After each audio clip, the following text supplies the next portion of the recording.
Napuno ng masigabong palakpakan ang Dr. Ernesto Tinicao Sports Center ngayong araw matapos ang matagumpay na joint commencement exercises ng College of Social Sciences and Philosophy at College of Hospitality and Tourism Management na may temang Envisioning the Future through the Power of Good Stewardship. Hindi maitago ang saya sa mga mukha ng humigit kumulang 800 nagsipagtapos mula sa CSSP at CHTM.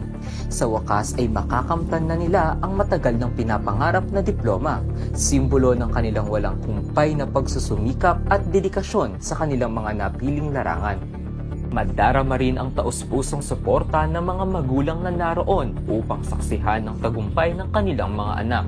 Ayon kay Ginang Evelyn Balenton, proud na proud ako kasi lahat ng pagod, hirap, all hardship pay off. And then, siguro, yun lang, basta at least lahat ng puyat, pagod sa pagtuturo. Yan, finally, gagraduate na siya. Promote nila. Naniniwala naman ako sa basta madiskarte, asenso ka. Pero iba pa rin pag may diploma ka. Definitely, iba ang may diploma. Isang mensahe ang iniwan ni Nino RV Montemayor para sa kanyang sarili.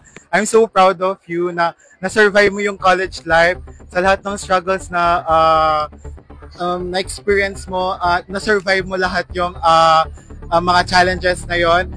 Naging part din ako ng student council ng CHTM.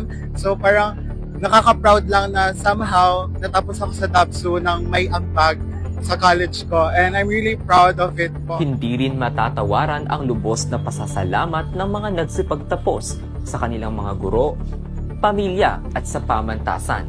Sa aking panayam kay Maverick Hartwiray, nagpapasalamat po ako sa mami ko, sa tatay ko, sa kapatid ko, tsaka kay Nana Paulette and Tita Rai. Thank you po sa support ninyo at mahal na mahal ko po kayo.